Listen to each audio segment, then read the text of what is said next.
La historia de la estadística en Colombia comienza con esfuerzos básicos de registro poblacional y económicos desde la época colonial. Se consolida oficialmente en el siglo XX con la creación del Departamento Administrativo Nacional de Estadística, el DANE, en 1953. Es una entidad encargada de producir y analizar datos oficiales del país. Desde ese entonces, la estadística ha sido clave para comprender fenómenos sociales, económicos y demográficos, apoyando a la formulación de políticas públicas y el desarrollo de nuestro país. ¿Se puede construir un país sin saber cuánta gente vive en él? Parece una locura, ¿verdad? Pues así más o menos empezó la historia de Colombia con la estadística. Hoy vamos a hacer un viaje para ver cómo se pasó de esa incertidumbre total a usar los datos como una herramienta súper clave para construir el futuro. Es una historia al final de cómo los números han ido moldeando una nación. Y es que todo, absolutamente todo, empieza con esa pregunta.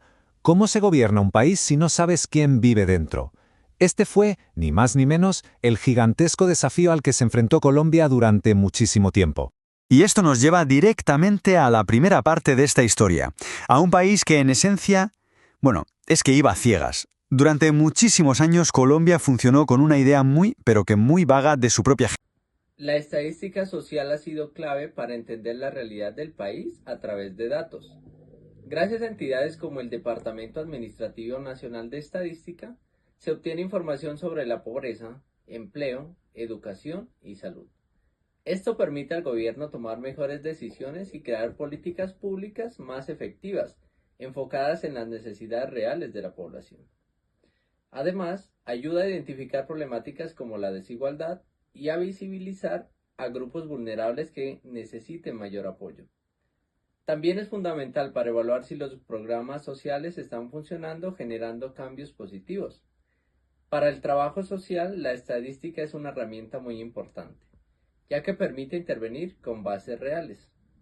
Real. Vale, y ahora vamos a lo realmente importante. Cómo todo esto empezó a tener un impacto real, a gran escala. Aquí es donde vemos que los números no son solo números, se convierten en acción. Vamos a ver cómo los datos transforman las políticas. Es que el punto clave es este. La estadística saca a la luz problemas que antes eran casi invisibles.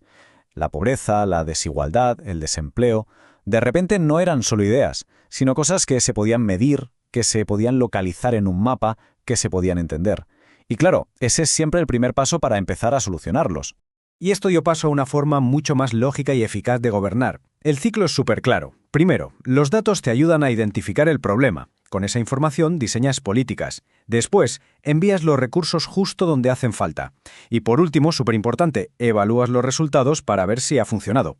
Básicamente se pasó de gobernar por intuición a gobernar con pruebas, con datos. Bueno, y después de ver la foto grande, vamos a bajar a tierra. Vamos a dejar lo nacional para centrarnos en lo humano y ver el impacto de todo esto en un campo muy concreto. La estadística es importante para el trabajo social, ya que esta nos permite entender mejor las problemáticas que suceden día a día en cada comunidad, como lo son la pobreza, la desigualdad y la comunidad. Mediante la estadística podemos identificar cuántas personas necesitan atención inmediata y cuáles son los principales problemas a tratar, o sea, de manera más urgente, con una información clara, precisa y verídica. Dicho lo anterior, la estadística nos permite tomar mejores decisiones para buscar una posible solución que perdure en el tiempo. Trabajo social. Para alguien que se dedica al trabajo social, la estadística es, una herramienta fundamental. Es algo objetivo que le permite analizar la realidad social, entender problemas que son súper complejos y, lo más importante de todo, le permite intervenir de una manera mucho más eficaz para ayudar a la gente. Pero, ¿cómo se usa esto en la práctica, en el día a día? Pues muy fácil. Los trabajadores sociales usan los datos para saber qué necesidades hay en una comunidad. Por ejemplo, para detectar niveles de pobreza o casos de violencia doméstica. Con esa información, pueden planificar proyectos que de verdad se basen en la evidencia.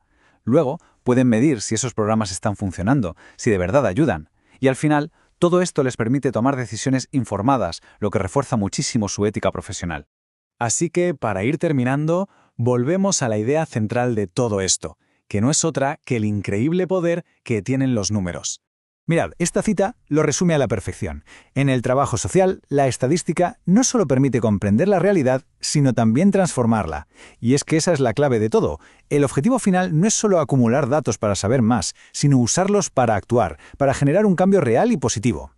Y con esto nos queda una última pregunta abierta para pensar. Gracias a todo este camino, hoy conocemos mucho mejor la realidad de Colombia, pero el viaje no ha terminado, ni mucho menos. La pregunta es, ¿qué otras realidades, qué otros rincones de la sociedad necesitan todavía que los iluminemos con la luz de los datos?